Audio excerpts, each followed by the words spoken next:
up. Stop being so lazy. Find something to do. Move around. Get out the bed. Stop laying around all day like that. Don't nobody want to look at nobody lay around all day like a slob. Hi, I'm Dr. Dee Wednesday, therapist, mommy, and motivator. And I have a question. Are you really lazy or are you depressed? So first of all, let's make a differentiation. What's the difference between being lazy and being depressed? And so I want to read directly from the first definition, straight from Google. Being lazy is defined as being unwilling to work or use energy. Straight away, the first thing I notice is unwilling.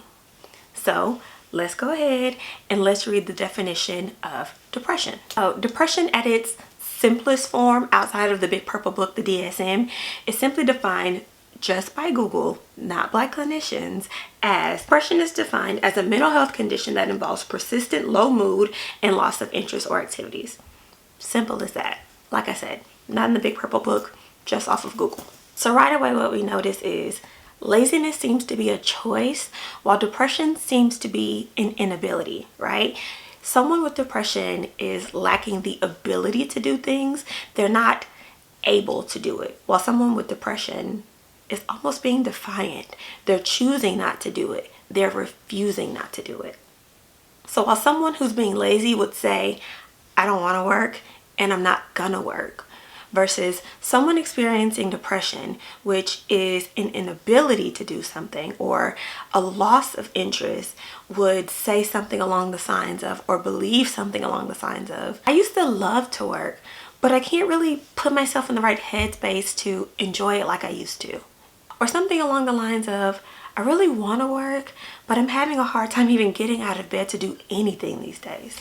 So let me ask you a few questions. First things first. I need you to ask yourself, are you simply not wanting to do something? Do you just not have the desire to do it? Or are you unable to do it?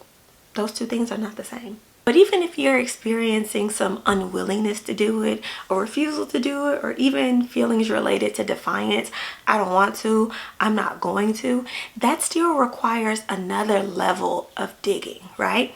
Why are we experiencing this? What kind of changes have happened that make us resist doing the things that we used to do or doing the things that we used to want to do, right? Because like we said, laziness is a choice. However, just because you're choosing to do it doesn't mean that there isn't other noise or other things going on in the background influencing that decision. Let's say you're not able to do it. Right? We've looked over things, we've analyzed it, and it's not that I don't want to do it. I'm not refusing to do it. I want to do it. I have a little motivation. I'm just not able to do it.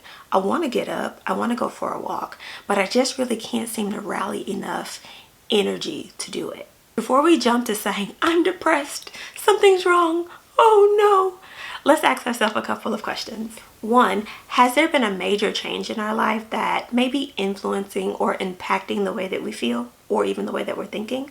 Number two, do you still enjoy the things that you used to enjoy, right? So if you used to love writing poems, side note, I love to write a good poem. She's creative. So if you used to love writing poems, do you still love to write poems?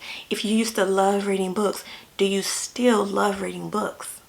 Number three, how is your energy? Are you feeling like you really don't have a whole lot of energy, or you used to have more energy than you do have right now? Number four, how is your sleeping? Are you getting enough sleep? Are you sleeping through the night? Number five, are your eating patterns out of whack? Are you eating less than you used to eat? Are you eating more than you used to eat? Are those patterns just a little bit wonky? Number six, are you spending more time alone?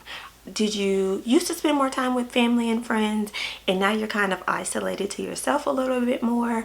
Are you not hanging out with coworkers, not picking up the phone, watching it ring and hitting ignore? Are you spending more time to yourself? If the answer to those questions indicate that there's been a change in the pattern of your behavior, then it may be important to evaluate that with someone that's qualified to do so. My preference is a licensed mental health therapist because that's who's going to be qualified to really walk you through getting the help that you need. Dee, what if the therapist I want has a waiting list? What do I do in between? While a lot of therapists do have a waiting list right now because it is peak season for us, that doesn't mean you're out of luck. There are still some things that you can do in the meantime and in between time. First thing you can do, move your body, even if it's just for 5 minutes. Go for a walk, go for a quick run, do a little dancing. That's my favorite. Play some music, do a line dance, do a little jig, look up a little dance on TikTok. Move with the beat. Number 2, can I talk? Number 2, create a really small, short routine for yourself. Something that you can do really quickly. Set a timer so you can do it really fast. Get out of bed, brush your teeth, wash your face, take a bath, even if it's a little bird bath. Hit them hot spots, clean your area. That counts too. Number 3, go outside, sit on the porch, sit on the patio, get some direct sunlight, get some fresh air. Get out of that muggy house. Number 4, talk to yourself like you would talk to a friend. The same grace that you would give to a friend of yours, give that same grace and kindness to yourself. I don't want to hear none of that. Oh, I'm stupid, I'm lazy, I can't do anything, nobody cares, because that's simply not true.